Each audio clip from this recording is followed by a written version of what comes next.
Hello students, welcome to my wave physics class. Next question.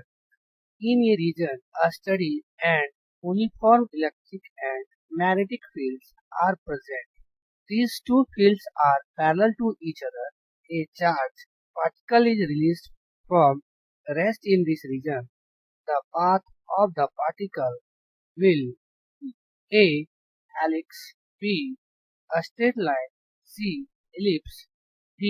Circle. Question हमारा यहाँ पे कर रहा है कि कोई एक रीजन और इस रीजन में यूनिफॉर्म इलेक्ट्रिक और यूनिफॉर्म मैग्नेटिक फील्ड और इस रीजन में यूनिफॉर्म इलेक्ट्रिक फील्ड और यूनिफॉर्म मैग्नेटिक फील्ड दोनों प्रेजेंट है और दोनों का जो डायरेक्शन है वह सेम डायरेक्शन, मतलब ये दोनों फील्ड्स जो है वह आपस में जो है एक दूसरे के पैरेलल है। अब कह रहा है कि कोई एक चार्ज पार्टिकल है, अगर हम मान लेते हैं कि वह चार्ज पार्टिकल ई है, ओके, और ये रेस्ट में है और यहाँ से इसको जो है वह छोड़ा जा रहा है इस रीजन, तो जो पाथ होगा इस इलेक्ट्रॉन का वह क्या होगा, helix, straight line, ellipse, circle. Okay, तो सॉल्यूशन में हम यहाँ पे देखते कि जो हमारा नेट फोर्स होगा वह हमारा हो जाएगा इस इलेक्ट्रिक फील्ड के कारण जो फोर्स होगा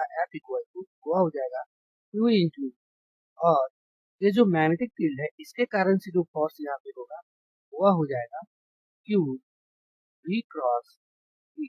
ओके, अब यहाँ पे हम देखेंगे कि जो वेलोसिटी है इलेक्ट्रॉन का, तो V वेलोसिटी के साथ जो है इस रीजन में जो है वह प्रवेश कर रहा है, इंटर कर रहा है, जहाँ पर यूनिफॉर्म इलेक्ट्रिक फील्ड और मैग्नेटिक फील्ड दोनों जो है वो प्रेजेंट है।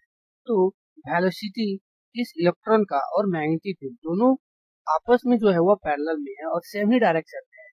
तो यहाँ पर दोनों का जो एंगल बन जाएगा दोनों के बीच, V और V के बीच में, वह जो है वह 0।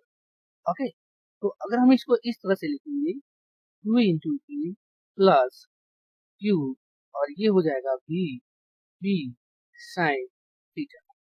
ओके, थीटा का जो वैल्यू है वह जो है 0 है, यहाँ पे हो जाएगा sign 0 degree.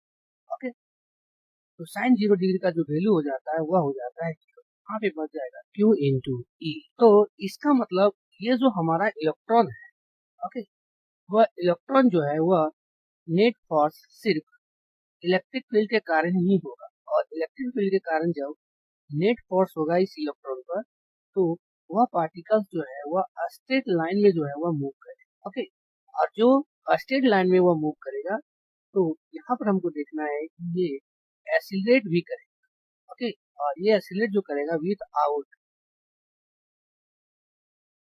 Any reflection. Okay, इसका मतलब ये इलेक्ट्रॉन का जो डायरेक्शन हो जाएगा वह इलेक्ट्रिक फील्ड की जो है वह डायरेक्शन में जो है वह स्ट्रेट लाइन में जो है वह मूव करेगा। इसीलिए ऑप्शन जो बी है वो हमारा करेक्ट ऑप्शन है। Okay, thank you all.